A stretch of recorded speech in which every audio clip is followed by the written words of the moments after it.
I'm San Antonio Mayor Ron Nirenberg.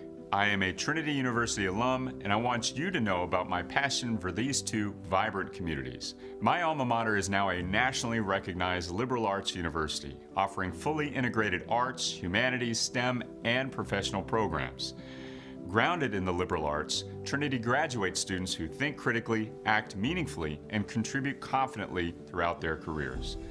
As for San Antonio, Trinity is an oasis in the heart of a city that serves as a cultural bridge to the Americas. We are a diverse community that values inclusion and welcomes intellectual curiosity and spirited debate. We're a city that challenges convention and welcomes new ideas. Great things are happening at Trinity University, in San Antonio, and through all our connections to our multicultural world. Join me in being part of this exciting moment.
Our Tiger Network triple header continues here with a neutral game on the men's side between the Southwestern University Pirates and the Wisconsin Stevens Point Pointers. The Southwestern Pirates will employ Sam Lacey, Jacob Hester, Luke Hatcher, Brock Lichtefeld, and Leo Toussaint. And Stevens Point will go with Zach Moots, Jake Buchanan, AJ Makinen, Brennan Tim, and Elijah Vandervelden. And it'll be Lichtefeld and Vandervelden at center court on top of the Tiger. No Tigers here today on Tiger Network for this one, but we are inside Calgar Gym and ready to go. I'm Brian Jenselson, happy to be with you once again. And what's been a terrific week of basketball from start to finish.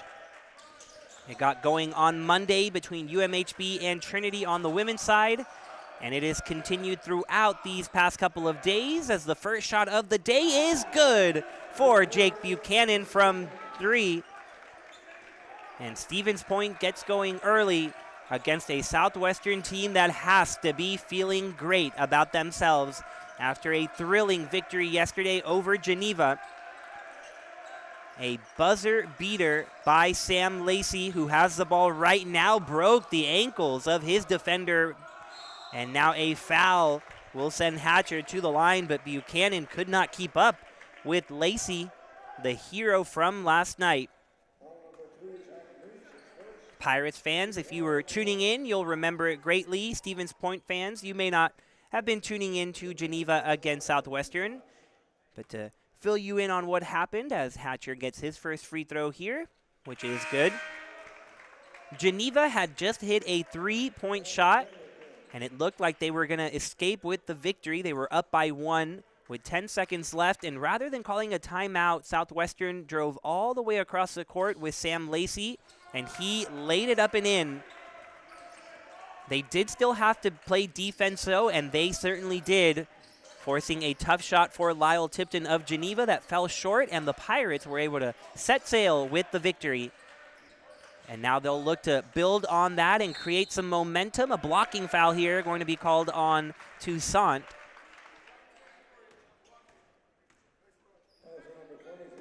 The Pirates had gotten off to a slow start on the season. Now up to 4-7.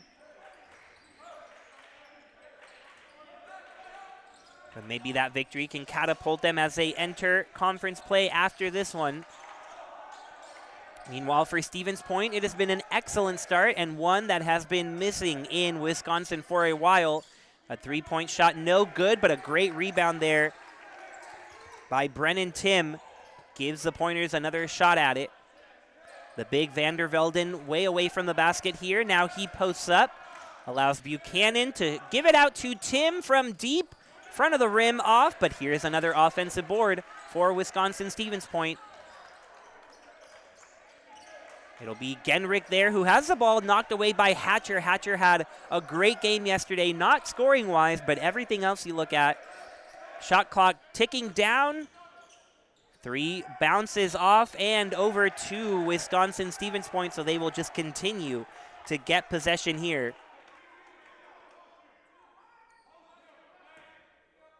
Hatcher, though, yesterday with 8 rebounds, quadrupling his point output, but being a big part of the victory. Another 3-point attempt, and it's good for Genrick. So the 3-ball working early for the Pointers.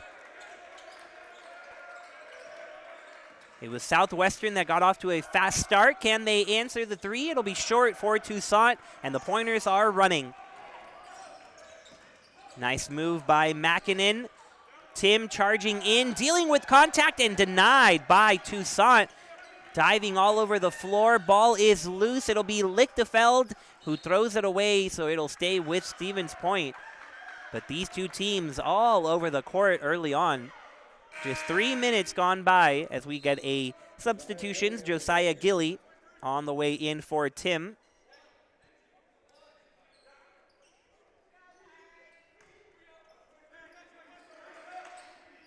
Makinen brings it in, finds Buchanan in the corner. Buchanan to Genrick. Now a good look for Makinen. Banks home.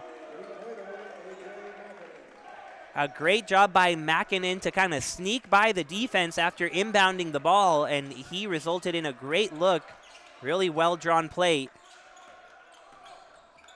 Hatcher, lots of contact again, and he'll head to the line for a second time.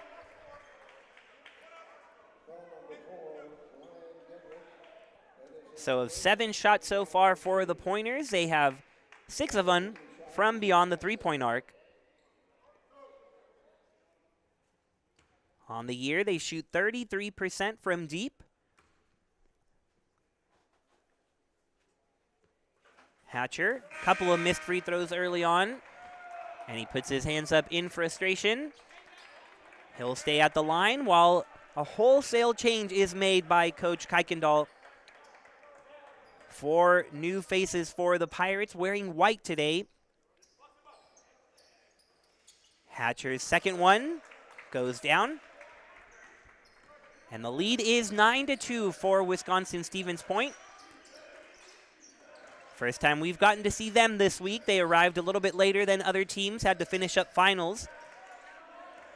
But they have made their trip down from the Badger State and are excited to face a couple of Texas teams, Southwestern and Trinity, tomorrow. Gilly will post up Hatcher. Looks like his feet shifted a little bit. Southwestern calling for a travel. Instead, another one from deep for Buchanan. But you can see Coach Kuykendall all over the official.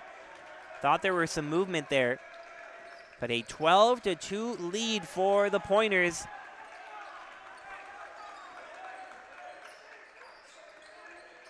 Southwestern not getting much going offensively, just a couple of free throws. They have not scored a bucket from the field.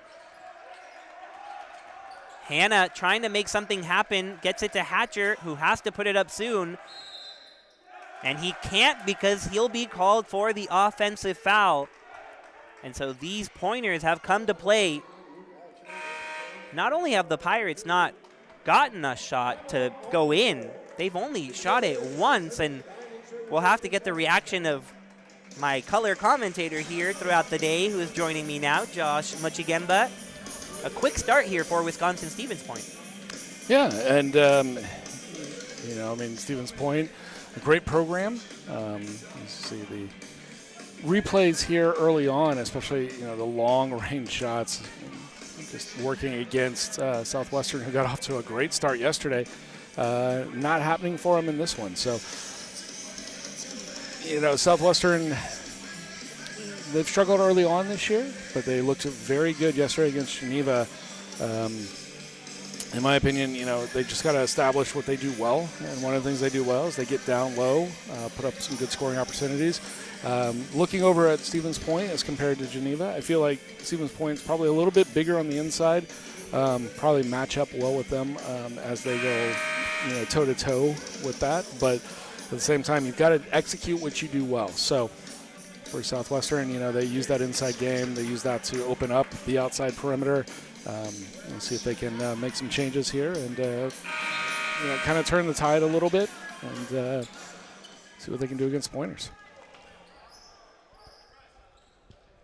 Yeah, when you think about Geneva, you don't really have a prototypical center on that team.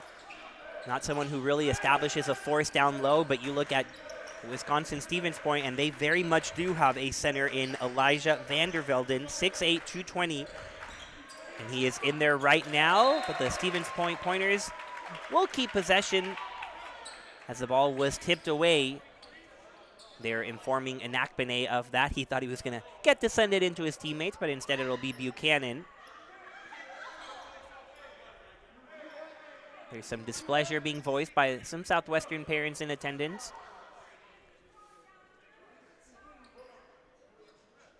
Officials talking it over.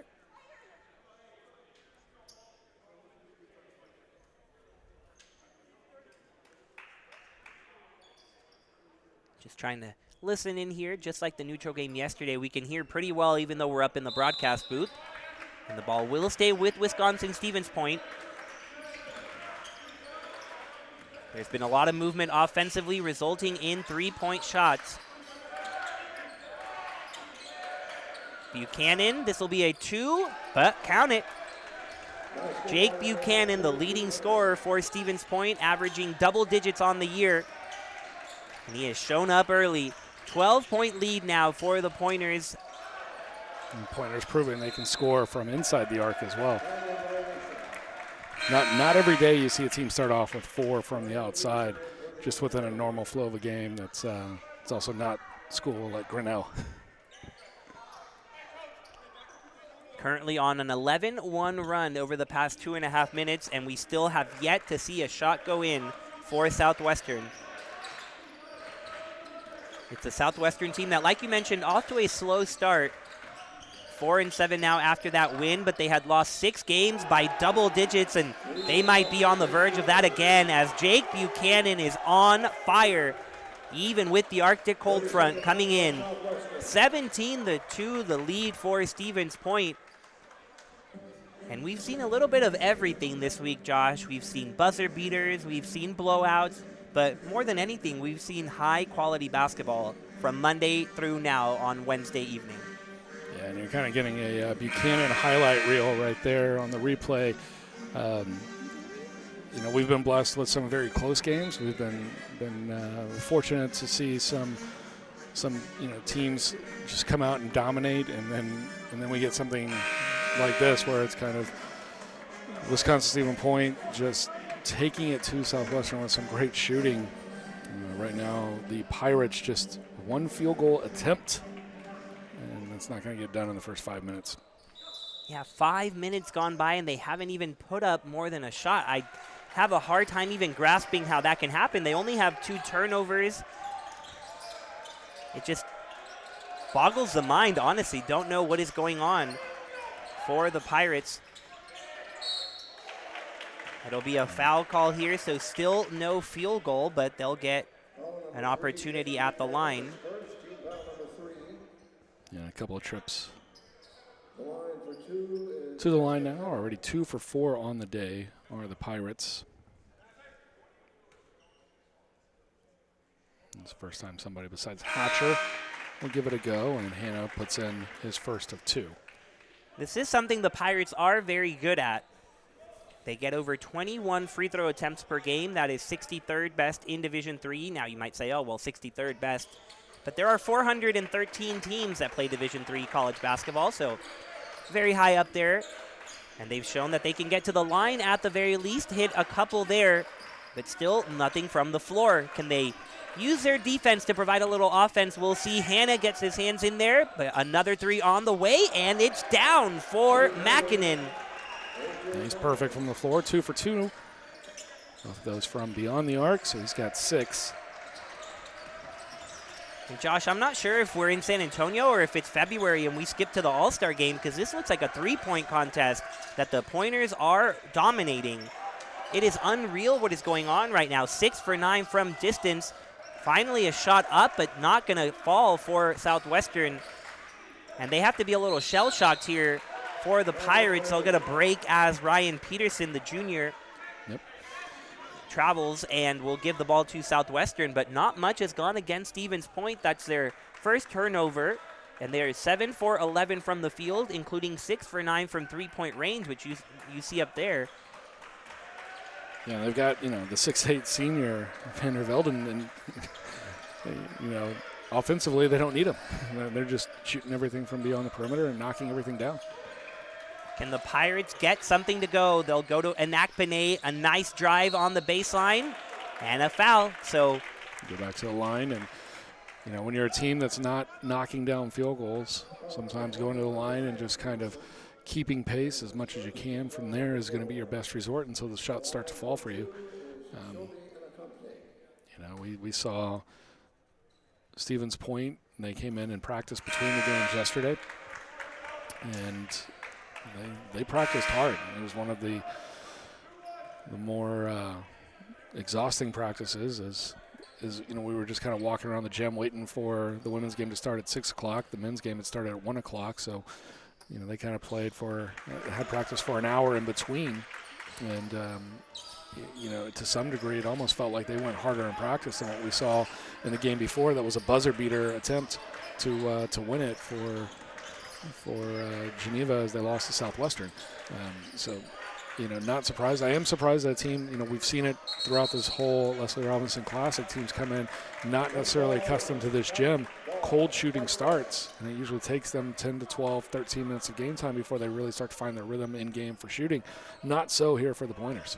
Not at all. They have knocked pretty much everything down and hold a 15-point lead. But as we've seen throughout the week, plenty of time. Things can change in a heartbeat, but more of the same. A turnover forced for Stevens Point. Another three, and yes, sir, A.J. Makinen. 7 of 10 as a team from downtown. They are lighting it up. Lacey cutting Makinen, now trying to go downhill. He is all over the place, had no control at all. And Wisconsin Stevens Point says, I like Texas. We can make a lot of threes here. And this is still a 10-point game, even if all those threes are just twos. It's just, it's offensive execution right now here for the Pointers. They came in with a game plan, and they are executing it. They got here at the very end of the Southwestern game, so they saw the frantic finish. Didn't get the best chance to scout Southwestern, but I'm sure they got to see film, and they've prepared for them clearly extremely well.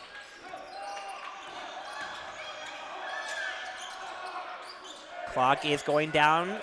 Counting coming from the Pointer sideline. It'll pull up from mid-range, bounces out, but there is the offensive board for Coleman. Miles Coleman, who was number 12, but is now wearing number 0. It'll be a drive, spin, offensive foul called on Zach Moots. He can't believe it. Yeah, Lacey getting just enough established to draw that charge. For Southwestern, just about an hour and a half away. Didn't get to ask them if they stayed the night here in San Antonio. I know they so often tend to drive back to Georgetown and then drive back down to San Antonio. But either way, a very close trip for them. They're used to being in San Antonio, used to being on Trinity's campus, but they look out of sorts so far. Maybe that'll get them going.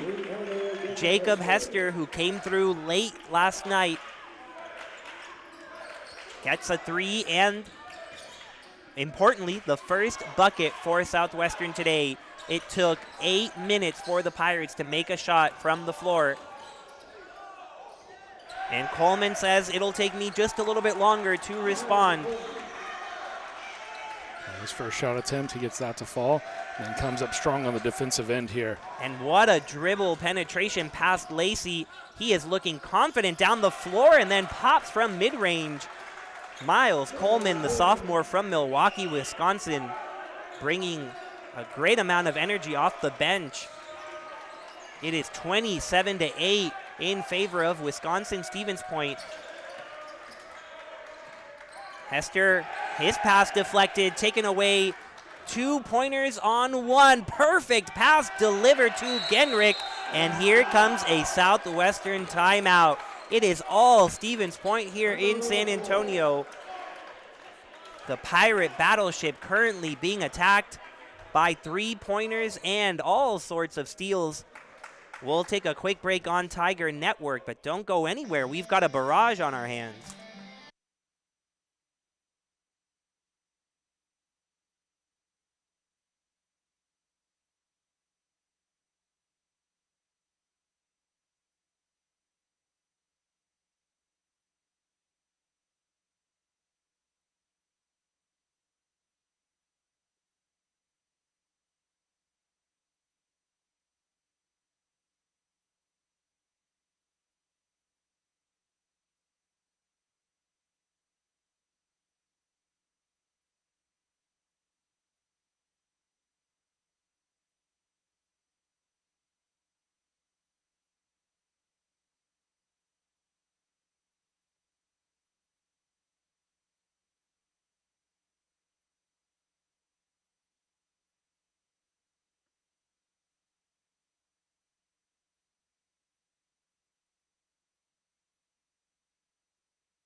Well, fans at home, hope you're enjoying this one. I'm sure Stevens Point fans are certainly, and I think a few people in the stands who are having to pay close attention to this one. The Trinity Tigers men's basketball team who will face Stevens Point tomorrow. They are currently in what's titled the visitor section here. You get a look right there at the top of your screen. That is Trinity watching and scouting, and they have to be impressed, if not a little concerned, for what's to come tomorrow. If the Pointers come out like this, they are in for a test. Southwestern, meanwhile, hitting another three. At least their offense showing up a little with the Hester three, and then Toussaint now there from the corner. Yeah, Brian, you and I were talking about just during that timeout, it really doesn't feel like Coleman again, that Southwestern has really done a whole lot that's been wrong. Like sometimes when you see a game that's almost out of hand like this, you look at it and be like, oh, the team's making a ton of mistakes and everything else. It's just Stevens Point just kind of taking it to them, shooting unbelievably here to start. And a couple of missed shots here early on by Southwestern, a couple of opportunities that they haven't gotten shots during their possession. But beyond that, it's just weird to see, because a lot of times you look and you say like, oh, well, this team's, creating part of the reason why they're down 20 for themselves. But, to that degree, Southwestern really hasn't come out and looked poor. They just, they don't look 20 points down worse than Stevens Point right now. It's just Stevens Point just looks so good, knocking down everything that they've thrown up. I guess you could say Stevens Point is on point. And thanks in large part to the man checking out right now, Miles Coleman, who averages just over 5 a game. He is already approaching that today. Jump shot no good for Lacey, but the rebound by Lichtenfeld, fighting for a position. And he'll get a push before the shot went up. Coleman has stepped to the bench, but it is worth seeing how he has done. In fact, already over that average with 6 points, 3 for 3 from the floor. But he just looks so dynamic. And this is a Stevens Point team who will give up some free throws here because the team fouls did pile up early on, even when Southwestern was struggling to get shots up.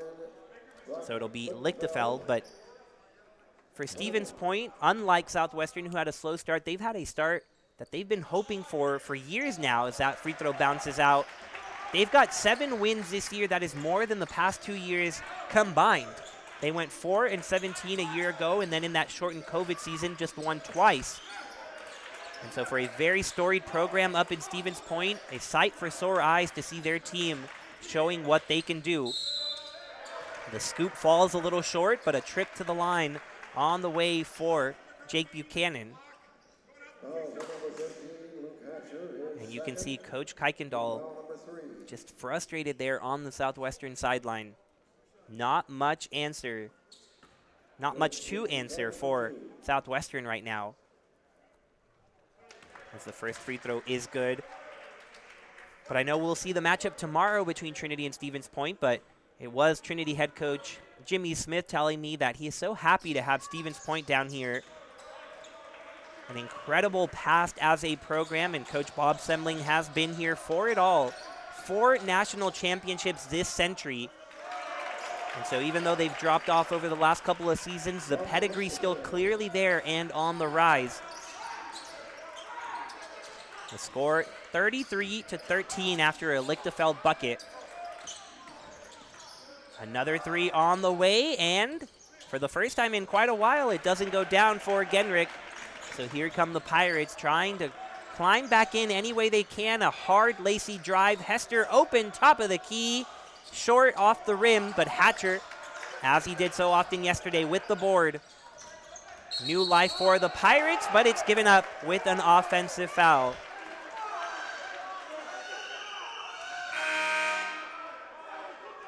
And that is a very loud yell of flop coming from one of the Southwestern parents. Foul number 2, Sam Lacey, is first, team foul number 4. I'm not sure I saw the flop, but could have also seen a no call. But at the same time, I think there was contact made by the offensive player. So the officials have been pretty solid here this whole week. Gilly backing down Black and taking it right to the chest of the 6'5 Black. There is Josiah Gilly, 6'5 himself. Kick out to Toussaint. Just off, and Black collects the board. In between 3 black jerseys, it'll be Black, who's wearing white, headed to the line. So they continue to at least get trips to the line. That's one way to start chipping in, but they're going to need their defense as well. It's currently out of hand. There's still plenty of time, but before it gets really out of hand, Southwestern has to collect themselves, take a breath, and they will hear during the media timeout.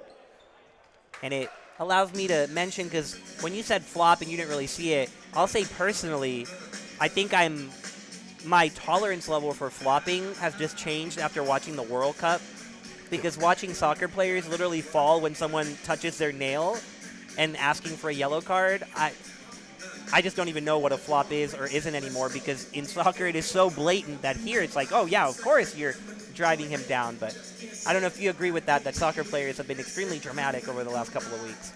Yeah, it definitely does change what you feel like should be a flop, because after you see some of that, you're like, oh, this is definitely a flop, or this is not. And so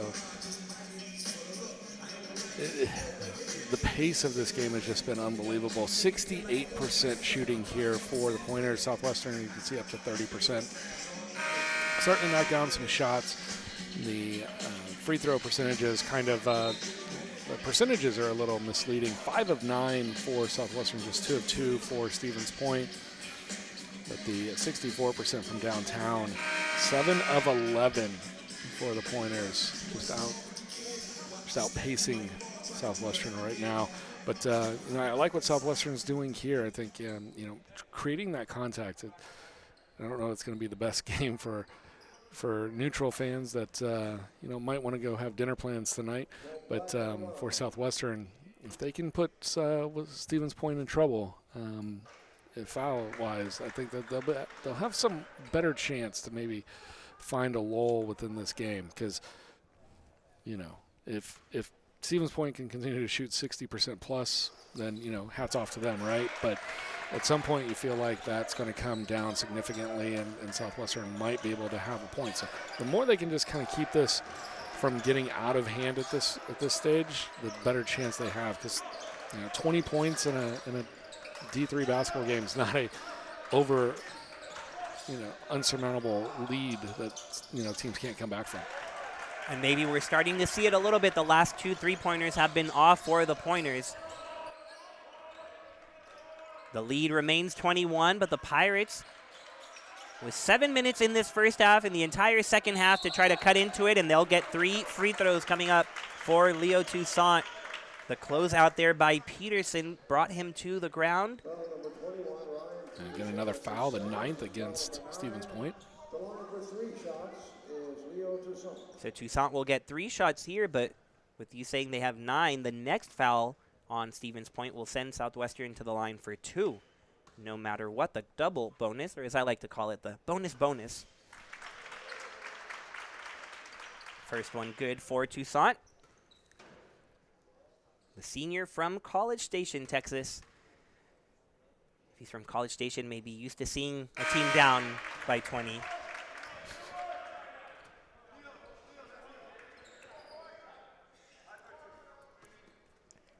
But doing his job from the free throw line. And he gets it done. 3 free throws made for Toussaint.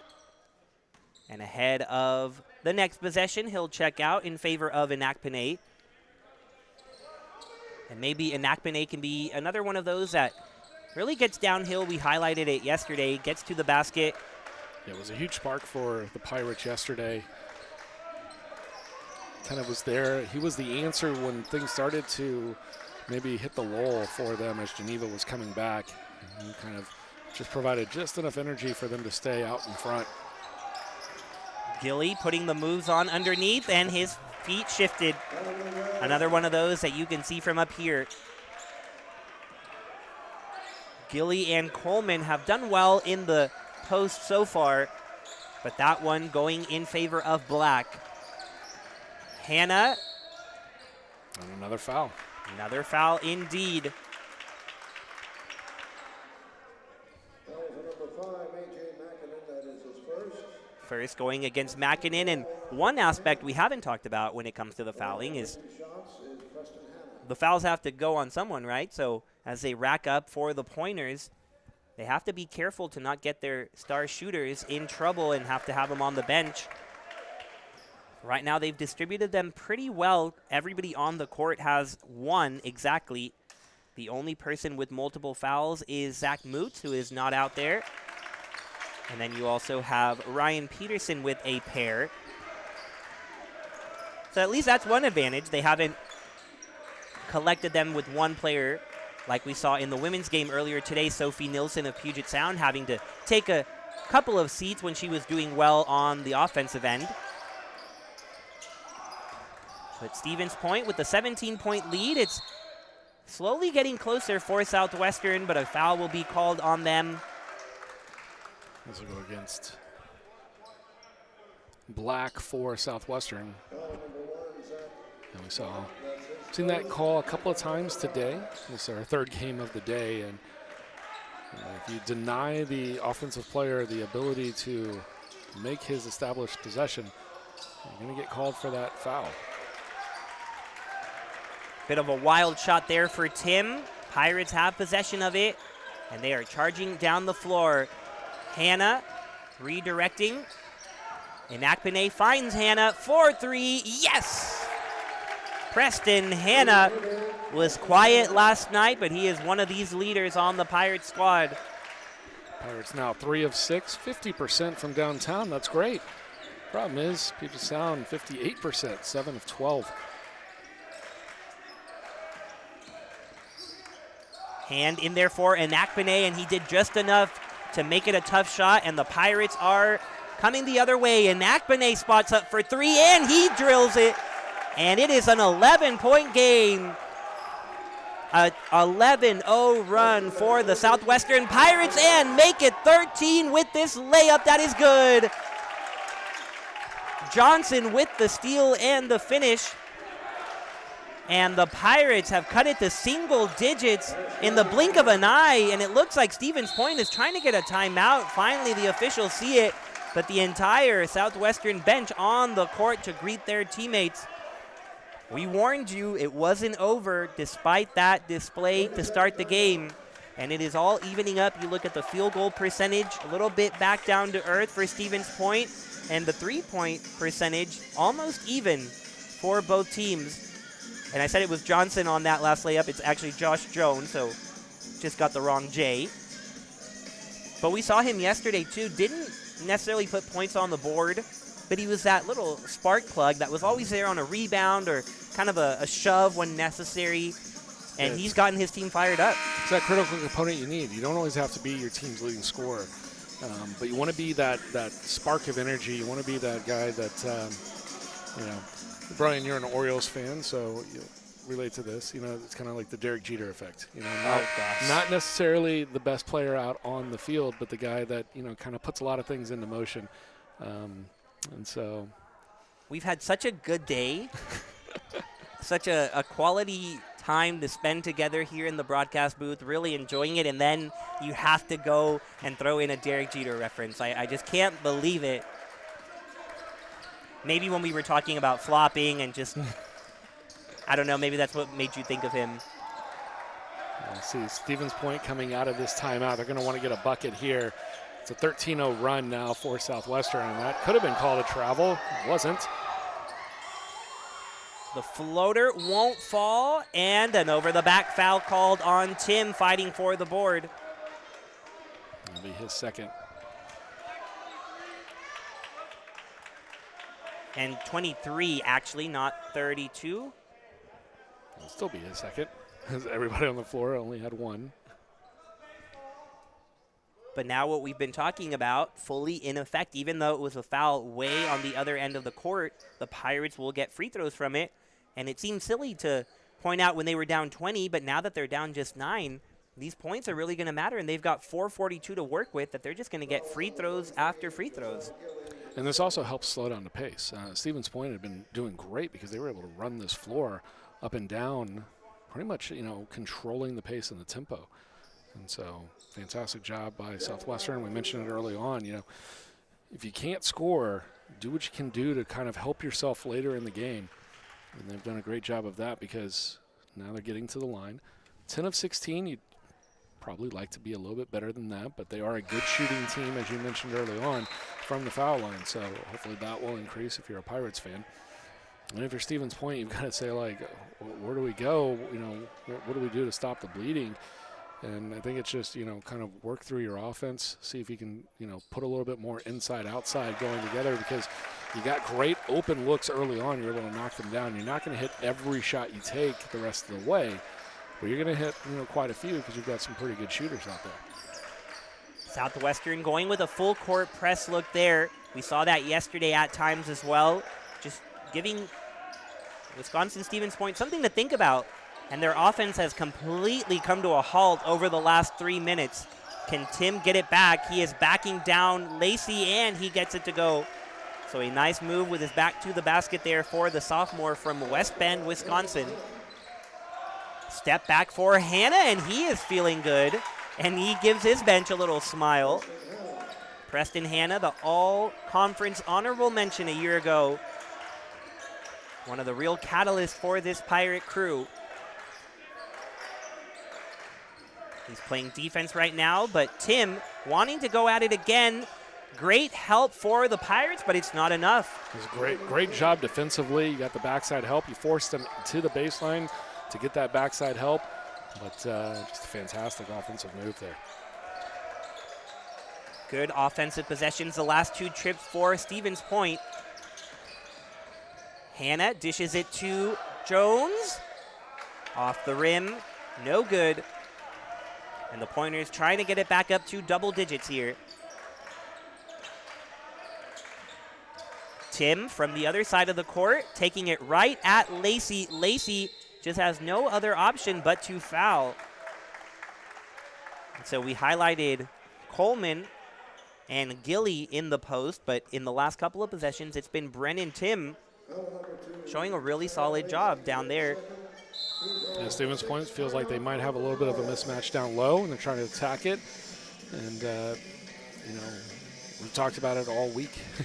You can establish that inside game, it opens up your outside just a little bit more, and be able to have a good opportunity. 3:11 left here in San Antonio. The Leslie Robinson Christmas Classic. Just a couple of days till Christmas, already in the middle of Hanukkah. But I don't think we could ask for anything else for Christmas and some good basketball. And we've had it delivered from Santa Claus or we've had Maggie multiple, Robbins. I don't know who it's been, but we've had multiple games here where we've seen the team just explode out to an early start. 22-5, 21-5. This one was 29-5 or 29-7 at one point. And then, fantastically, we've seen teams crawl back, get their feet back underneath them and make it a competitive game here in the second half. So the Pirate fans, it didn't look good early, but it's looking a lot better lately. And for Stevens Point, kind of last 3 minutes here, starting to look at it, see if they can figure out what it is they need to do to keep that lead just, a little bit out of reach from what Southwestern can do. But we said, 20 points, 24 points, especially at the Division III level, not insurmountable. Teams are going to be able to fight their way back, and, you have a couple of bad shooting possessions. The other team gets a little hot, and all of a sudden you're looking at a completely different contest. nothing different about that for Buchanan. He continues to knock him down from deep. He is 5 for 6 from distance and puts Wisconsin Stevens Point up 12 once again. It got cut down to 7. It was as large as 22. These final 2.5 will be crucial, though, in determining the feel of the game. Anakpane diving for it, then Hester Can he save it for his team? Yes, he can. But then Enakpene out of bounds. The shot clock was running down anyway, and the intensity after that timeout has returned for Stevens Point. I might have liked to have seen a timeout there from Southwestern. Not to say that any possession here with 2:28 left to go in the first half is make or break, but you'd love to keep this game, within 10 points and kind of work it back down. They got it down to 7 earlier, and kind of a 5-0 run here now for Stevens Point.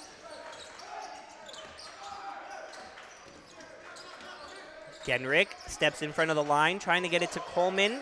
It'll be Tim. And now more movement.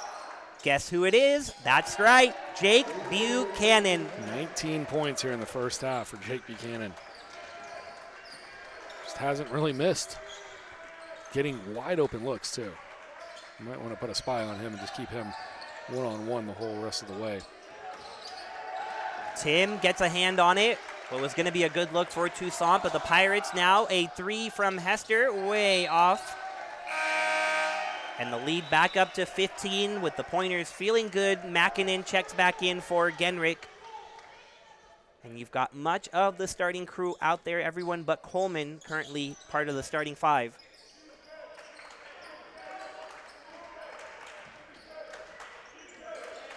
Coleman takes his time to get it across the timeline. Coleman's not starting, but he's perfect from the floor. 3 for 3, has 6 points. You see Vandervelden trying to direct traffic down low. I think Jake Buchanan should just shoot from 3. You see what happens when he steps in front of it. A travel going to be called on him. If I had that ability, I would just simply shoot every time. Just catch and shoot every time you touch the ball, yeah.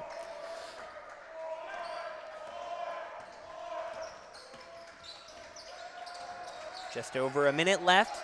Enakpene trapped, but bailed out by a Coleman foul. You could see Enakpene didn't have many options to go with the ball. In fact, he had his back turned away from the basket, but again, a trip to the line thanks to the bonus for Southwestern. Trying to stop an 8-0 run for Stevens Point. First free throw is good for number 14. It's an important 74 seconds here for Southwestern. They can keep Stevens Point off the board, kind of go into the halftime locker room, even if it stays 12, 13-point lead as it is now. Opportunity to feel pretty good about where they are, considering where they were.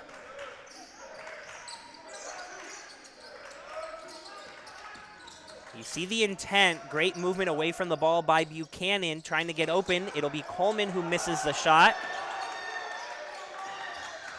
He steps in again to the lane, and he'll get contact. There's a tendency to want to keep an eye on the ball, and that's always important, of course, but it's also really amazing to pick one person to follow in this Stevens Point offense, and especially when it's Buchanan. And just look at how he moves without the basketball. You wonder, how does he get open when he's shooting for 3? Well, just track him a little bit when you get the chance and see how hard he is working to get open. And he's also utilizing screens from his big men. So really excellent play calling from Coach Semling and the Pointers. Pirates can try to go 2 for 1 here if they hurry. Toussaint pivots it back to Hester, who loses it. Fast break on the way for Stevens Point. Tim charging down the lane and gets it down. Beautifully executed transition opportunity, and the lead is 17 again.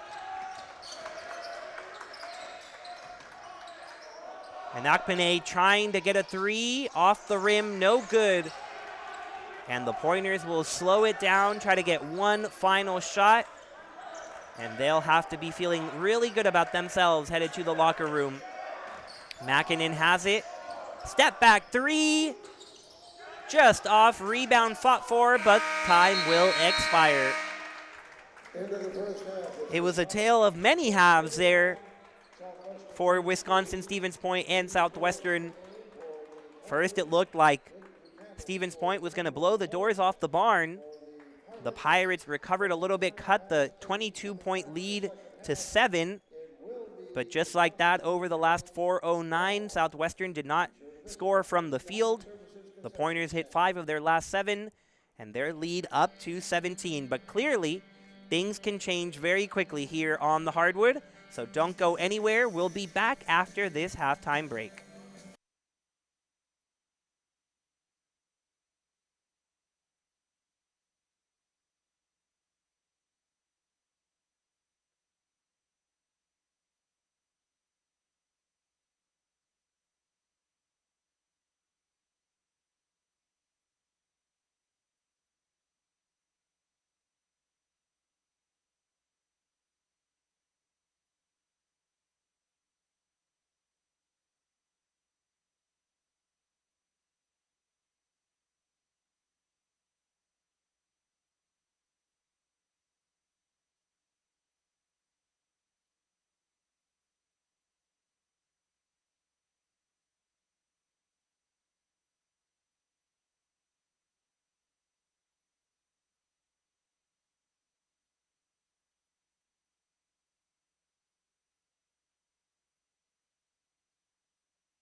One more half of basketball on the way today on Tiger Network to wrap up this triple header. And it'll be interesting to see what adjustments were made at the half between Southwestern and Wisconsin-Stevens Point. It was all pointers to start this one. It was raining down threes in here. It slowed down a little bit, but the pointers ended up 9 for 15 from distance. The Pirates were able to cut the 22-point lead that the pointers had down to 7, but then a run at the end of the half puts the pointers up 17. But a good start for Southwestern defensively, forcing the travel by Vandervelden. They've shown the capability of coming back and scoring in spurts, but they're going to have to put it all together here to mount the comeback. Lichtenfeld trying to get position down low. Nice kick to Toussaint. Good look for him, and he knocks it down. Picture perfect play there for the Pirates, and it's down to 14 in the first 30 seconds. Starting 5 for both teams back out there here as we begin the second half. And it's Buchanan for Stevens Point pacing everybody with 21 in the first 20 minutes. And right there, Tim feeling really good about his ability in the post. He showed it in the first half, backing down the Pirate defenders a couple of times. And now he does it again, earning a foul. He hits his first free throw. Brennan Tim, the sophomore from West Bend, Wisconsin. We Texans are getting to learn a little bit more about the Badger State. We had fun welcoming the Wisconsin Eau Claire Blue Golds earlier in the year.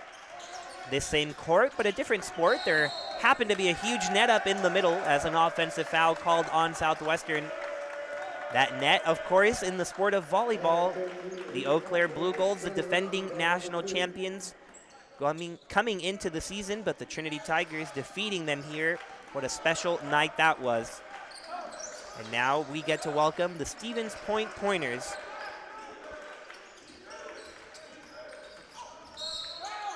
Offensive foul headed right back in the other direction.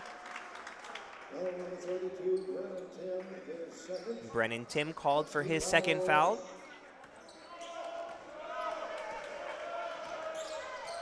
Let's see if Southwestern can collect on offense a little bit after those 2 possessions with fouls. Hatcher over to Hester, right back to the freshman. Now Toussaint gives it to Lichtenfeld. Post up, tough to balance along the baseline, and it'll be a foul on Vandervelden. Kind of an awkward angle there for Lichtenfeld. Yeah, it was trapped basically on the baseline.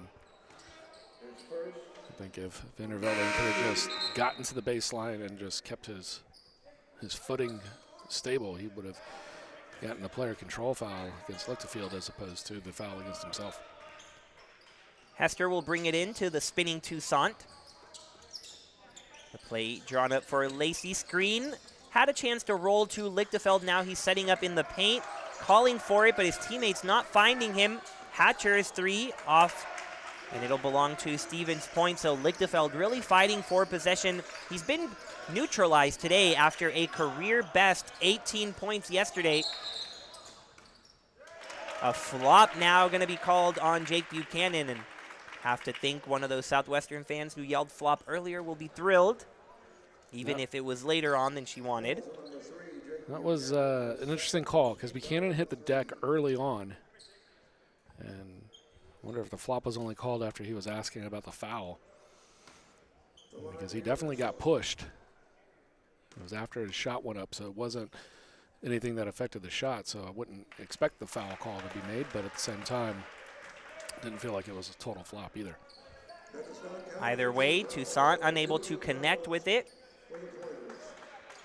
They do have possession, though, down 16, just 2 minutes gone by in the second half. Lichtenfeld inside position, up, no good, but they finally did get it to him. We'll see if he can get in more of a rhythm in the second half after scoring 18 yesterday. Off on the 3 there is Buchanan, and collected by Hatcher. Does such a nice job always finding his way to the basketball, especially on those loose balls. You see Lichtenfeld fighting and fighting, calling for it. His teammates don't get it to him. It's a 3 for Toussaint. Lichtenfeld says, if you won't give it to me, I will take it on the board. Off the glass, no good. Contact, no foul, but a bucket for Toussaint. So it is getting really physical down there. Talked yesterday about how Toussaint's had some pretty big games here in this gym. He's up to 11 here in this one. Nice move by Makinen. Now Buchanan right back to his teammate. 5 on 5. Could have been a travel, and it is. Nice job of Jacob Hester moving his feet defensively to force Makinen to turn it over. Still very much within reach for Southwestern if they can continue to get on a run. They showed it when they got it down to 7. Hester turns the corner. 2 defenders on top of him, floats it up. He gets his own miss. Now Lichtenfeld. Fouled before that shot goes up. Very vocal call by the official. Got Gilead called underneath. Not happy with it at all. And he'll check out in favor of Vandervelden. You saw all the defensive work Gilead had been putting in. Hatcher in the lane. You could kind of see the ball slipping out of his hands when it went up, and he still found a way to put it in. Nice finish for Hatcher. And we're getting close to the first media timeout in the second half. Pirates doing their best to cut into it. It was 17 at the half, and it's back up to 14. A nice drive from Buchanan. Haven't seen a lot of that from him. He's been so far out behind the arc, but showing he is more than just a three-point shooter. Hatcher, more contact on him. He'll head to the line. And once again, Southwestern drawing the contact here early and often. That's now 4 personal fouls on Stevens Point here in the half. And over the past couple of days, we've now officially seen the Pirates more than we've seen the Tigers here on the men's side. So I feel like I know this team better than our own here at Trinity. And it allows me to say that Hatcher just looks so much more comfortable and confident today. Yesterday, even though he contributed with rebounds and with those loose balls collected, today he's attacking the basket, getting to the line so frequently. He doesn't hit that second one there, but you have to like the development for the first year. I mean, he's in the starting lineup as a first year, so you can only imagine what's to come for number 13. A bright future in Georgetown. Pirates back on defense, taking his time there. Number 2, step back jump shot will be no good for Moots. Haven't heard much from the senior from Merrill. Hanna has the ball taken away from him. Lichtenfeld cleans it up, and Hanna gets it back. Lichtenfeld wants to go up on Vandervelden, double teamed, and will stay with the white. Timeout on the floor now for both teams to talk it over and gather their thoughts as the Stevens Point Pointers up 13. Much slower pace than in the first half. We haven't seen those crazy threes raining down for Stevens Point, but still a healthy lead for them. And hard to believe that they were picked to finish last in the Wisconsin Intercollegiate Athletic Conference, but they were in fact picked to finish behind all others, the 7 other Wisconsin schools. But they've gotten off to a 1-1 start in conference play, picked up a big victory over Platteville, and so they're trying to come down to Texas, gain a little momentum, and head back up to Wisconsin with some goods to deliver. Yeah, you look at the losses they have this year. They lost to St. Olaf, they lost to Calvin, they lost to UW Stout, and then the Milwaukee School of Engineering, which, you know, it's one of those things where you start looking at the makeup of their schedule and who they've played and who they've beaten, and you're like starting to look at them and say, okay, obviously, you know, the things you take away. One, we know how good the WIAC is in almost all their sports, right? So there is that. So even being the last ranked team in the conference, there's still a little bit of, well, how good are they? Like, 'cause they're still pretty good. And, but I think just the way that they've played, if they can keep up that level of intensity, the one thing I've seen, for me personally, it's a team that fouls way too much, and I think that that's going to lose you games down the stretch, especially as you start to face teams that know you really well. Those are going to be things that you can't overcome as the game gets deep, and it's helped Southwestern crawl back into this one when it looked like Stevens Point was going to run away with it. So that's one thing that I think Stevens Point should be, cognizant of, and as they continue to work and kind of get going. But Buchanan, as he just lays in another one, is just such a phenomenal scorer. We saw it from Geneva with Lyle Tipton, who's averaging 28 a game. Buchanan just looking fantastic here tonight. Hatcher, as previously mentioned, being aggressive, had a bucket on the previous possession, and now will head back to the free throw line for his 7th and 8th attempts from there. And I think early on in the first half with how it was going, making all those threes, and then as it slowed down a bit, you could easily say, oh, well, if you're a team that lives and dies by the three, then you can kind of understand how you could be picked to finish last in a conference, maybe not expecting to keep it up. But in the second half, the offense is coming from many different ways and different forms, especially from Buchanan, who was on fire from distance early on. He's now shown aggressive play, getting to the basket with ease, and he is up to 25. Hatcher cutting the deficit to 12 for Southwestern with 5 minutes gone by in the second half. Moots, foul offensively. Hatcher getting there in time, so he is doing it all. And it looks like a little Luke Hatcher student section has developed there in what is typically the Trinity student section. Have to believe those are Southwestern fans, but they've been going especially wild when number 13 does anything good. We were a little surprised yesterday, Josh, and it's remained the same today, that there were not more Southwestern fans in the stands, seeing as though it's only an hour-and-a-half drive from Georgetown, and many of these players from Texas.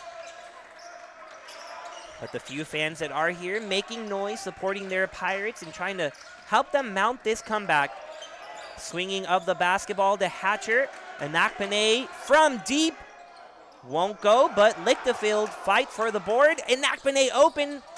Took a while and cleaned up nearly completely by Luke Hatcher. Instead, 3-on-1, beautifully delivered to Makinen. And a 4-point swing on what could have been 2 for Southwestern, turning into 2 the other way in a hurry for Stevens Point. And so a timeout called on the floor. Southwestern down 14. We spent last time out talking about Stevens Point being picked 8th in the conference. Southwestern was picked to finish 5th in the Southern Collegiate Athletic Conference, or how many of us know it as the SCAC. But it's a very deep conference on the men's basketball side, especially. Maybe some of the other sports in the conference, you look at 1 or 2 teams that really take the cake. But when you look at men's basketball, right now maybe you have to say St. Thomas and Centenary, the top 2 teams. But after that, you have Trinity, you have Southwestern, you have Austin College, Shriner, TLU. Many of those playing well right now to start the year. And I know I'm excited to see the SCAC develop throughout the months of January and February. And lucky us that we get to host the Southern Collegiate Athletic Conference tournament at the end of February. Should be a lot of fun. Yeah, it should be a lot of fun. And, I feel like there's a lot of conferences this year that are kind of wide open. I think there's going to be, we mentioned it during the women's game right before this one started, where, the seniors that are playing now, they really haven't had a normal collegiate career. Obviously, the year and a half of COVID regulations and the shortened seasons and the tournament, being disbanded for the 1920 season. And so it's just been unusual, and a lot of teams starting to get that first real sense of they got to play last year, and now they get to come back for a full season this year. That's the first time that's happened in a couple of years for everybody, where they got a full season, and now they can build upon that full season this year. So there's going to be some surprises, and a lot of people saying, like, hey, you may not have heard of us because there really hasn't been a whole lot of basketball going on. There was 1 year last year, but now we've built upon it.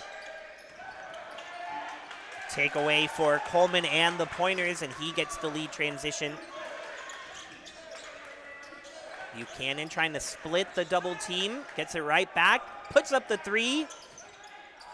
With the way his night was going, thought that would bounce in, but it doesn't. Long pass to Inakpene ahead. No foul called. It'll just be an easy roll-in for Inakpene. Nice job of him not getting distracted by the contact.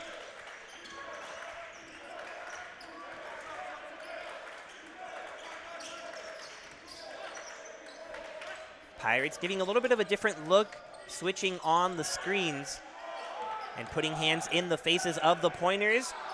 And enough of a hand in the face of Buchanan to force that layup miss. Here comes Southwestern. Black trying to roll off the screen. He gets the ball, but farther than he wanted from the basket. And a push going to be called as he turned around. So you can start to see more of the pick and roll on both sides for Southwestern, offensively trying to utilize the rolling man, and then defensively focusing on who has the ball and not worrying as much about the roller. So it'll be Zach Black headed to the line. That'll be 7 fouls for Stevens Point, meaning, you guessed it, more free throws on the way the rest of the half for Southwestern. It'll be the 1-and-1. Black just 4 or 5 at the line now, and there's only 4 points of the day. It was kind of a dominant force at times yesterday. Really helped establish the low block presence that was so key to beating Geneva. Comes up short on the second one, but the presence that Southwestern has developed down low, it feels like when they can get down low and continue to work off the low block, they found success cutting down this lead. Now just at 11. Travel going to be called on Coleman, and he is in disbelief. Yeah, I felt like maybe the contact was there before the travel, but referee saw it the other way, and Southwestern had a chance to cut it back to single digits for the first time in a long time, and they literally throw it away. Hanna acknowledges that is his bad. It did bounce right off of his chest and out of bounds, so a missed opportunity. When you're trying to come back from a 22-point deficit, it almost feels like everything has to go perfectly. And a turnover like that is far from perfect, and then it turns into another Buchanan three. 28 on the day for Buchanan. Now 6 of 10 from downtown. Delay of game warning after the three, but with that three, Buchanan now a season high. It had been 27 in that victory over Platteville. But soaring to new heights here in San Antonio is Jake Buchanan. The other number 3, Jones, trying to respond with a three, but he won't get it. Buchanan, he can't just score. He also is a great passer, and you see it in transition to Luke Warden. His 4th assist of the day, too. The Jake Buchanan Show on Tiger Network. Pass nearly gets away from Black all the way to Jones. Inakpene has to work with it. Toussaint from New Braunfels hits it.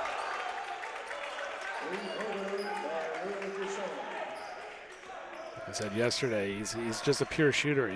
This is no surprise. We've seen him multiple times here in Calcard Gymnasium. Usually it's putting the dagger up against the Tigers, but he's had some pretty big games here, and looking like you play enough games in a gym, you start to feel a little confident. And because of these tournaments, both at Thanksgiving time and Christmas time, Southwestern usually kind of the pairing partner as we bring 2 teams from out of the state in for these classics that we have. Southwestern gets to play quite a few games here, and so you get used to the gym, and he's had some big games.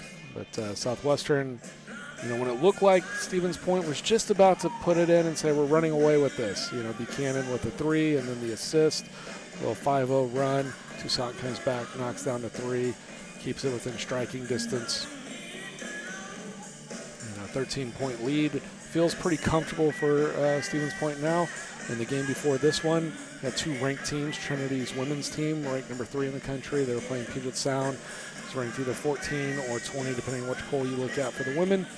Trinity was able to score 9 points in 44 seconds to kind of turn the tide in that game, overcome a deficit, take the lead, and never looked back. So, don't sleep on a 13-point lead. It feels comfortable, but the game of college basketball can be fantastic because just in a matter of seconds, you can flip the script really easily.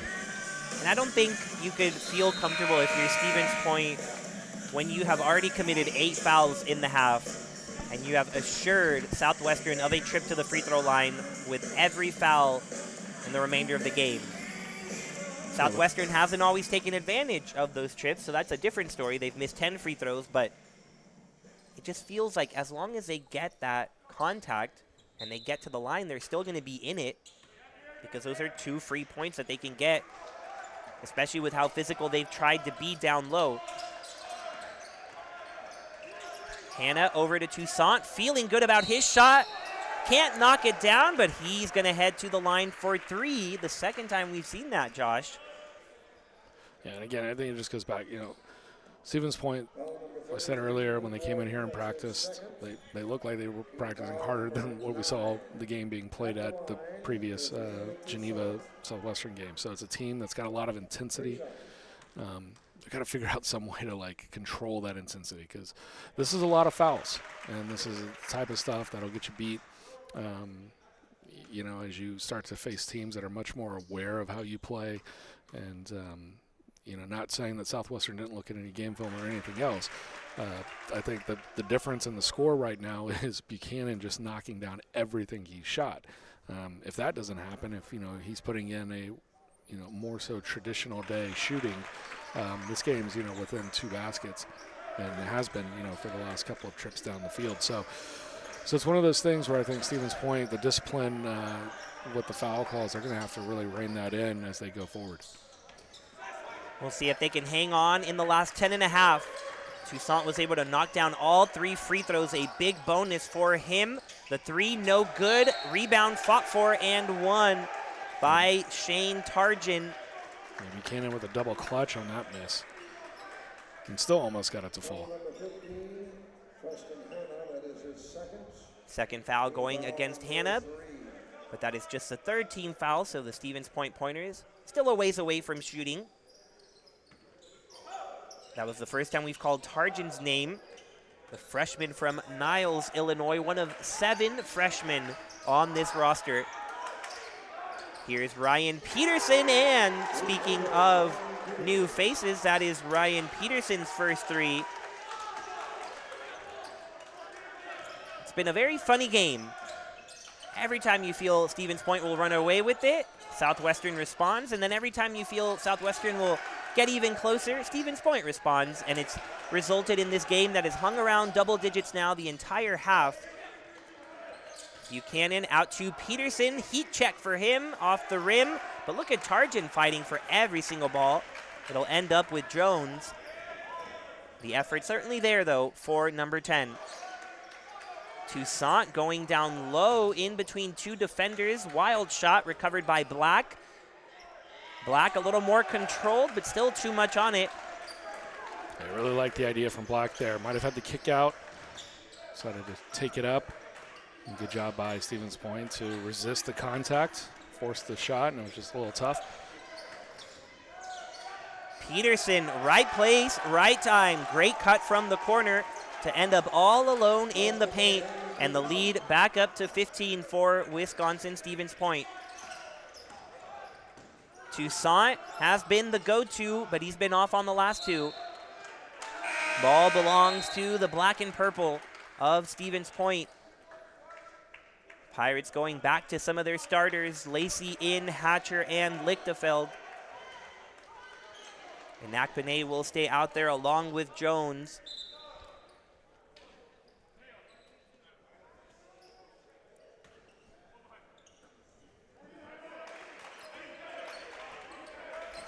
Coach Kuykendall instructing his players to keep their hands up on this little full court pressure. They showed it a couple of times yesterday, showed it earlier today. Aren't consistent with it like Trinity women's basketball. They're trying to do just enough to confuse the defense and confusing them into a charge there. Luke Warden.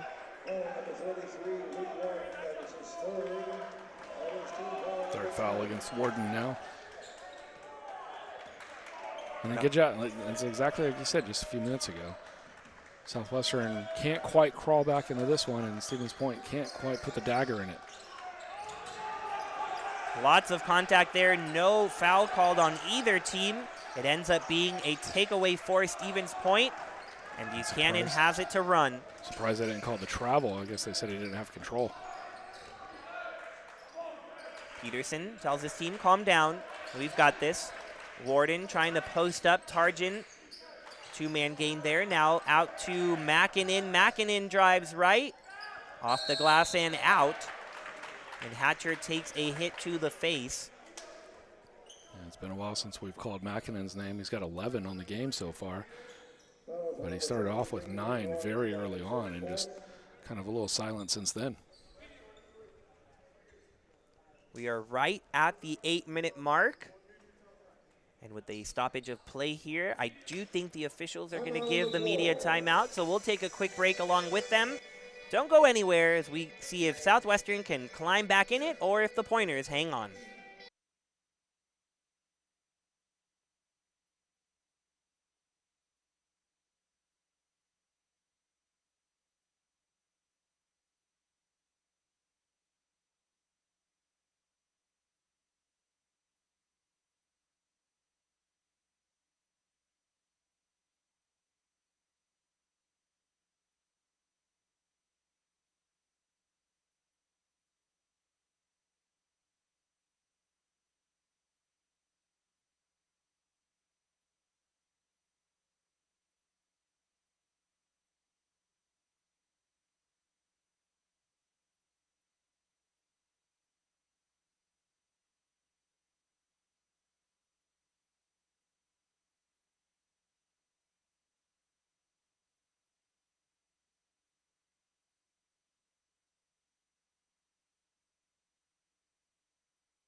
Two shots on deck for Luke Hatcher.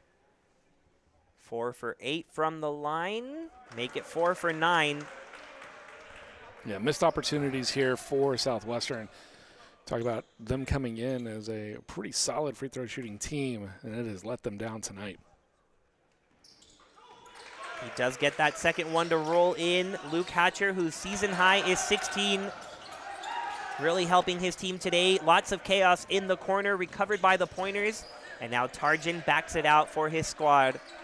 No need to rush if you're Stevens Point. The clock is your ally. Mackinnon dumps it off, robbed by Hatcher. Toussaint, Lichtenfeld over Gilly. Too easy for 22. Yeah, a good defense there for Gilly for what he could do. Last thing you want to do is make that an and-one situation. On the previous 2 possessions, we've seen the full court pressure ramp up for the Pirates. It had been kind of a little show-me pressure, but now it's gotten real. Shot clock down to 10. Mackinnon puts it up. Long rebound collected by Tarjan. He has been key in the couple of minutes that he's played. Did not appear in the first half, and then all of a sudden he's popped up everywhere you look. Shot clock under 10 again. It'll be Mackinnon over to Buchanan. Now Tarjan. Blocking foul called on Toussaint with the shot clock at 2. So the defense definitely improving for Southwestern, but they have not been able to actually gain possession of the ball. And they'll give Stevens Point yet another opportunity. And those second and third chances so key with the team already up as big as they are. And what do you know? He gets another opportunity, and he won't miss many. It's a 2, not a 3, but still more points for Buchanan. Make it 30 now for Jake Buchanan.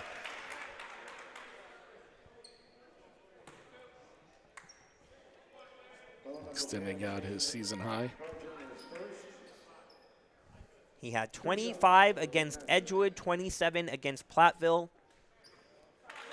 But they say remember the Alamo, and he will remember the Alamo City for his season high of 30.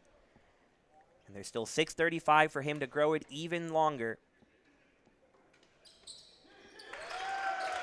Not sure if Stevens Point has been able to take a trip to the Alamo. I know Geneva was able to. The Pointers got here pretty late, though. Not a ton of free time with their game today and tomorrow. Peterson's 3, too strong, and here comes Hatcher. Foul going to be called from behind, and the free throws will only add up here at the end of the game.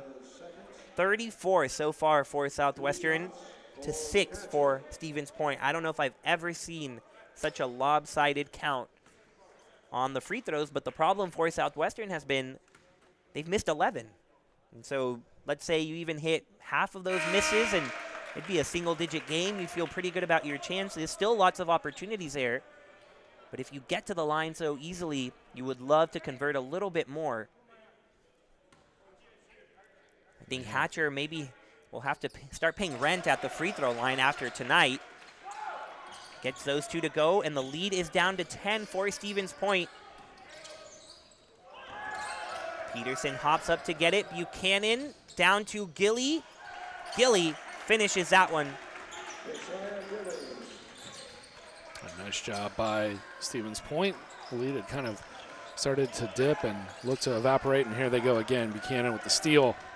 Nice pass. That'll be assist number 5 on the day for Buchanan. Behind the back pass for Buchanan, and I think he's having a little too much fun, but not if you're a Pointers fan.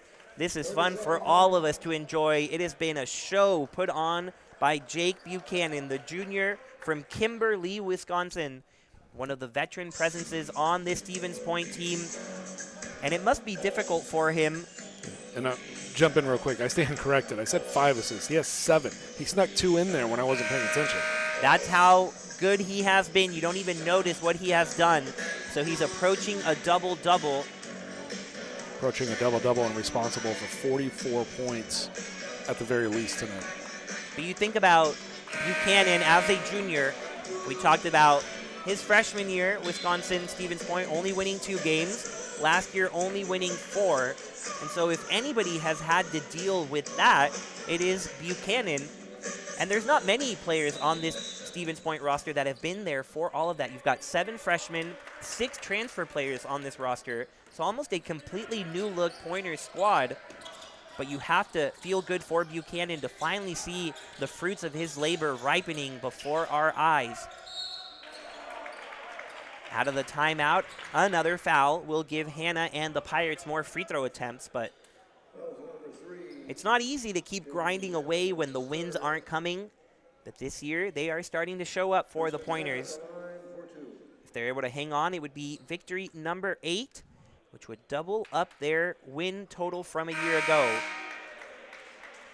And it was just 7 years ago that they won the entire national championship in Division III.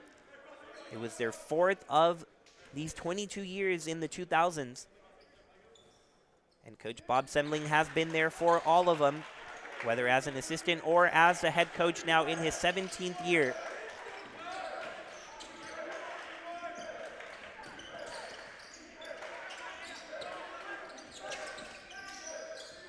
Ball taken away by Lichtenfeld. Hester, bounce pass, interrupted by the foot of the Pointers.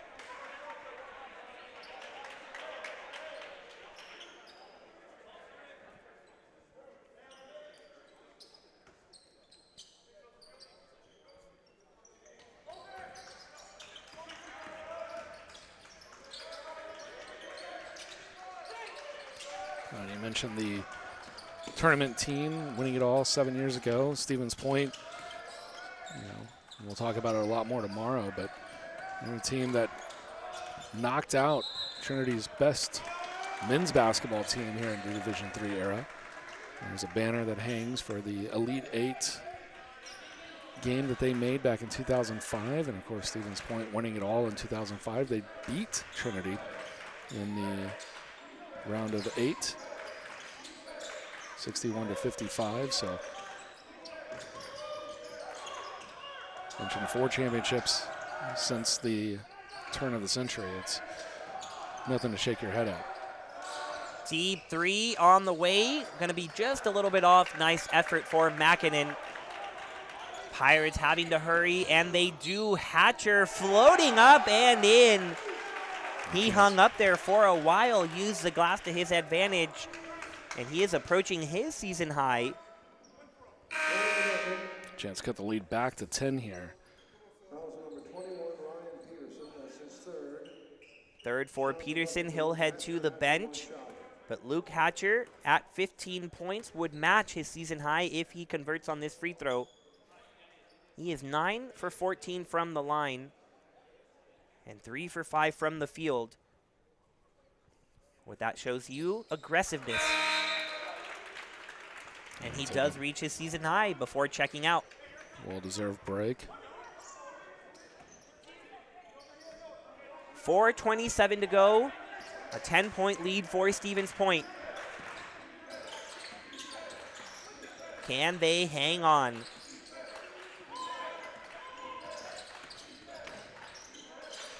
Gilly. Spin. Goes up. Converts. Nice looking move there for the freshman. Really big bucket there for Stevens Point.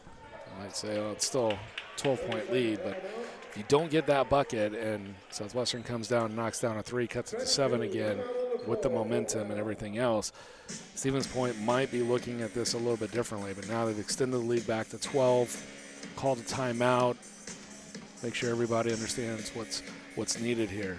Defensive composure, start to build upon that and walk out of here with the victory. You got 4:05 left if you're Stevens Point. You just don't want to do anything too crazy. You don't need to make every shot the rest of the way, but you don't want to give away too many freebies. You just want to play within what you've been doing for the last 5-10 minutes or so. And if you're Southwestern, now it's time to start taking some of those chances. Maybe come out with more of a full court press, continue to keep up the high intensity. You might give up some easy buckets, but it might also lead to a couple of easy turnovers that you can convert. You can get this lead back down to 5 or 6 here in the final few minutes. Knowing that you're going to the line every time that there's contact made, it's a huge difference, especially in the final minute. And, it's a matter of what are we going to see? Can a team come out and take control one way or the other? And, right now I'd say the advantage is leaning a little bit towards Stevens Point, but they're pretty good shooters in both teams, and so it's a matter of who's going to get shots to fall these final 4+ minutes. We have not heard much from Jacob Hester. He has just 3 points today. He was a big option for the Pirates yesterday. Lichtefeld had that career high of 18. He's at just 4, but both of those guys are on the court.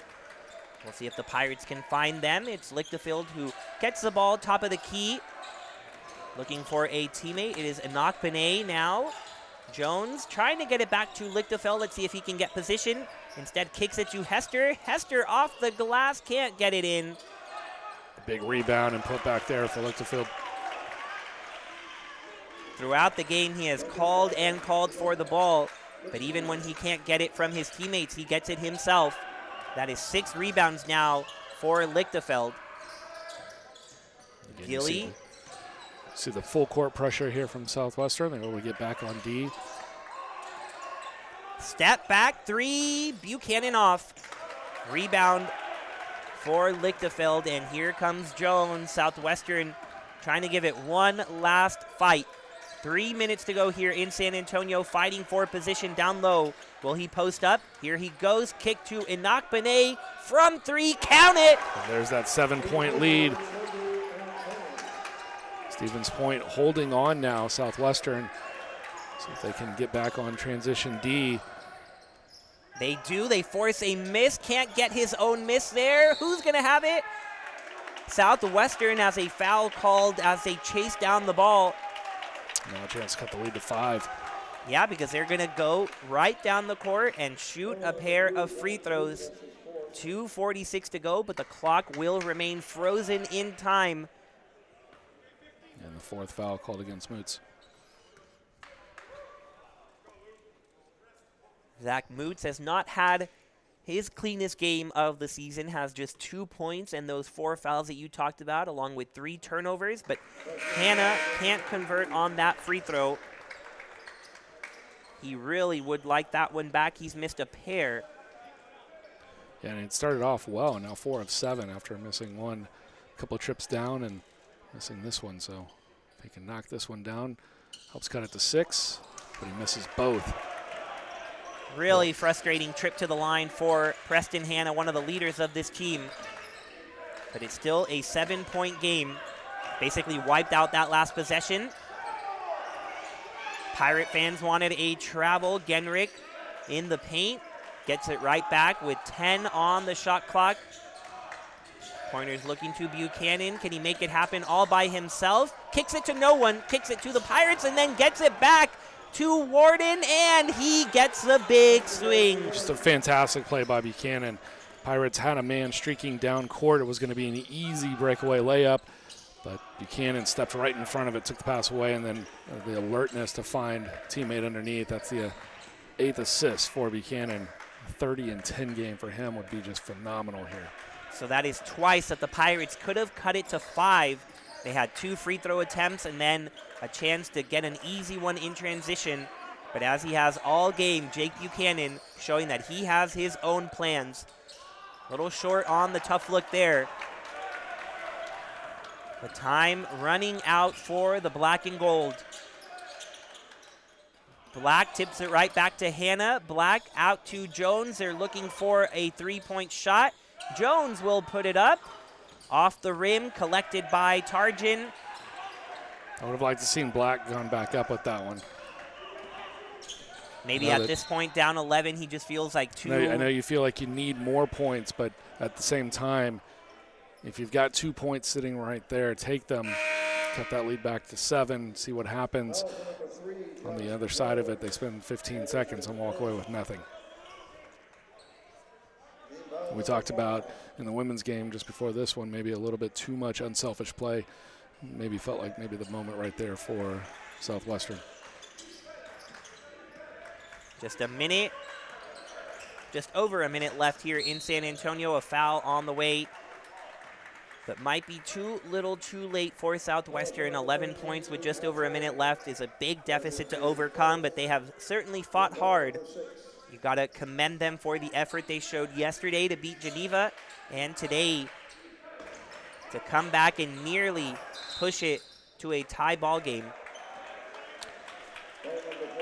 Yeah, fought back, but I think at the end of the day, they're just going to have to look at themselves in the mirror. 27 of 41 from the foul line. They know that's not going to be enough to get it done. And, you know, it's hard to say, oh, if you just go perfect from 41 shots at the foul line, you're right back in this one. But, you know, Stevens Point came in here, shot the lights out of the building to start. You know, and like we said when it happened, you know, Southwestern really wasn't doing a whole lot wrong. I mean, some of these shots were fairly well defended, and it was Buchanan taking stuff, you know, 2 steps from beyond the arc. And McKinnon was doing the same, where he was taking long threes, and they were just knocking him down. At the end of the day, you're responsible for what you can control. And, you know, 27 of 41, this is a team that probably is somewhere in the 34, 35 out of 41 range overall as a team. If that's the case here tonight, you're looking at a 4-point game right now, and everything's completely different down the stretch. Jake Buchanan at the line for the 1-and-1. Can't convert. So Southwestern will grab it down 10. And Akbane going quickly, stuck with it. Turns it over for the moment, then Hester grabs it for Black. Ball is slippery here on this end of the court, but finally a foul on Black. So number 1 will head to the line. They're fighting for every possession, fighting for every point. We'll see if they can pull off a miracle in the final 41, but looking forward for Southwestern. They are not quite done with non-conference play. They still have a meeting with Howard Payne on tap. As Black misses his first free throw. And then it'll be firmly in SCAC play for the Pirates. They will face Texas Lutheran, then take a trip up to the Rocky Mountains of Colorado to face the Tigers of Colorado College. And they will eventually be back here to wrap up the regular season on February 18th against the Trinity Tigers. I think that'll be really fun to watch, at least for us who have gotten to get a close look at them here, to see what develops between now and the 18th. And for them, they hope that that's not their final time in Calgary Gym. They hope to qualify for the SCAC tournament just a week later. Yeah, and an opportunity for this team to play, multiple games here. If they were able to advance all the way through, possibility of 4 or 5 games being played here, counting the conference championships. But Southwestern showed us, that they were pretty capable with their win yesterday. And then what I've really enjoyed here, maybe a chance to win this game, if they knock down some shots from the foul line. But this game looked like it was so far out of hand early on, but they didn't quit.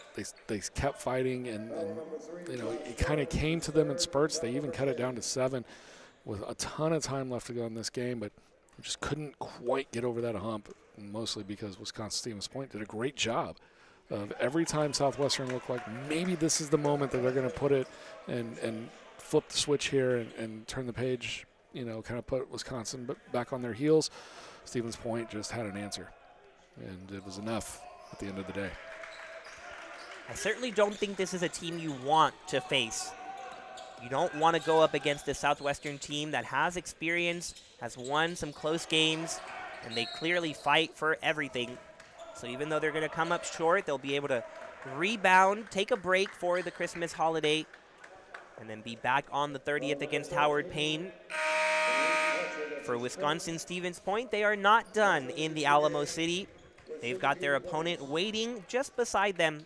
The Trinity Tigers, you've got a great look at them in that visitor section inside Calgary Gym. They are hanging back, relaxing for now, but rest assured tomorrow they will be full go. And they had a great team day today, similar to what we've seen out of Stevens Point. Obviously, they've had Buchanan leading the way, but a lot of key contributors here besides Buchanan. And I think it's going to be a fun one. It's going to be a midday game, 2 o'clock start here in San Antonio. It's right now, sometimes you watch these games unfold and you kind of get a feeling one way or the other. And I think it's really kind of a toss-up. I think both teams, if they come out and execute the types of things that they've done well, both teams have an equally great shot at being able to take control of that game. Ball floated up there. Can't end this game without one more foul. 7.8 left on the clock. Stevens Point up 10. But I agree with you, Josh. It should be a very fun one tomorrow, 2 p.m. here at Calgary Gym. It'll be our 7th of 7 games on Tiger Network. Josh Jones at the line, 2 shots. It's been a very enjoyable Leslie Robinson Classic. The Classic named after the former men's coach back in the 60s and 70s. And really kind of helping put Trinity basketball on the map way back when.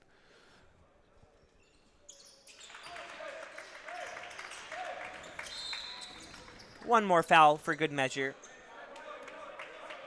as even Trinity's men's team has gotten up off their seats and headed for the exits, including Ben Hanley, unfortunately on a scooter. Really hate to see that. Had a ankle injury. He has battled back from that same ankle injury, so hope to see him soon. Probably won't see him tomorrow, but the Tigers showed today that they can reach down into their roster and pull off a lot of talent. So tomorrow it'll just be a new day and a new opportunity for someone to knock some shots down. But here in San Antonio, the Wisconsin-Stevens Point Pointers are the ones to find the gold over the Pirates. They wrap up the 10-point win, 82-72, and it wraps up our day on Tiger Network. What a day it has been.